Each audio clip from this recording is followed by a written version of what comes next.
Hello friends, welcome to రాస్లాస్ kitchen. ఈరోజు మనం సింపుల్గా ఎటువంటి మసాలాలు యూజ్ చేయకుండా మటన్ కర్రీ ఎలా చేయాలో చూద్దాం ఫ్రెండ్స్. ముందుగా ఒక హాఫ్ కేజీ మటన్ తీసుకొని దాంట్లోకి శుభ్రంగా కడిగి పెట్టుకొని ఆనియన్స్, పచ్చిమిర్చి అవన్నీ రెడీ చేసి పెట్టుకోవాలి. కుక్కర్ తీసుకొని అందులో 3 టేబుల్ స్పూన్ ఆయిల్ వేసి హోల్ గరం మసాలా స్పైసెస్ అన్నీ వేసి అవి కొద్దిగా వేగిన తర్వాత అప్పుడు ఆనియన్స్ వేసి బ్రౌన్ కలర్ వచ్చే వరకు వేయించాలి. కొద్దిగా బ్రౌన్ కలర్ వచ్చాక ఇప్పుడు ఒక 1 టేబుల్ స్పూన్ అల్లం వెల్లుల్లి పేస్ట్, కొద్దిగా పసుపు, ఒక హాఫ్ టేబుల్ స్పూన్ పసుపు వేసి అల్లం వెల్లుల్లి పేస్ట్ పచ్చివాసన పోయేలా వేయించుకోవాలి. ఇదంతా బాగా వేగిన తర్వాత ఇప్పుడు మనం పచ్చిమిర్చిని ఘాటు పెట్టుకొని వేసుకోవాలి. ఇవి కూడా వేగాక ఇప్పుడు మనం ముందుగా శుభ్రంగా కడిగి పెట్టుకున్న మటన్ని వేసేయాలి. మటన్ వేసి బాగా కలుపుకొని అందులో వాటర్ వచ్చే వరకు మనం మూత పెట్టి కొద్దిగా సేపు మగ్గించుకోవాలి. ట్రై చేయండి ఫ్రెండ్స్, ఈ రెసిపీ చాలా అంటే చాలా బాగుంటుంది. సింపుల్ అండ్ ఈజీగా అయిపోతుంది. ఒక 1 టేబుల్ స్పూన్ సాల్ట్ యాడ్ చేసుకున్నాను. ఇప్పుడు మూత పెట్టి, అంటే విజిల్ పెట్టొద్దు, ఉట్టి నార్మల్గా ఇలా పెట్టేసి ఇట్లా వాటర్ వచ్చిన తర్వాత మళ్ళీ ఒకసారి బాగా కలుపుకొని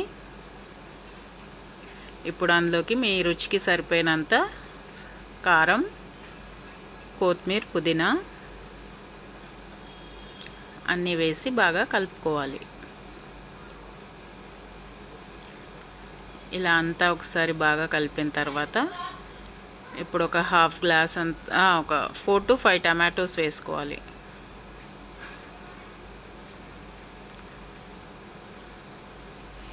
టమాటోస్ వేసుకొని మళ్ళీ ఒకసారి కలుపుకొని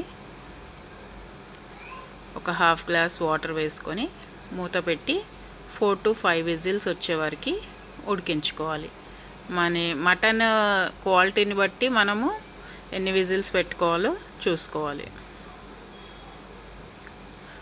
ఇలా 4 to 5 విజిల్స్ వచ్చిన తర్వాత చూడండి మటన్ అంతా బాగా ఉడికిపోయింది.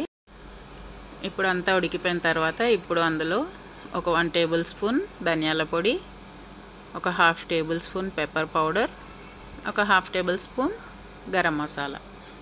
అంతే ఫ్రెండ్స్, ఇంకేం యాడ్ చేయాల్సిన అవసరం లేదు. మనకి చిక్కటి గ్రేవీతో థిక్గా ఉండేలా చాలా అంటే చాలా బాగుంటుంది. రైస్లో కానీ, పూరీలో కానీ, చపాతీలో కానీ ఎందులో అన్న తినొచ్చు ఫ్రెండ్స్.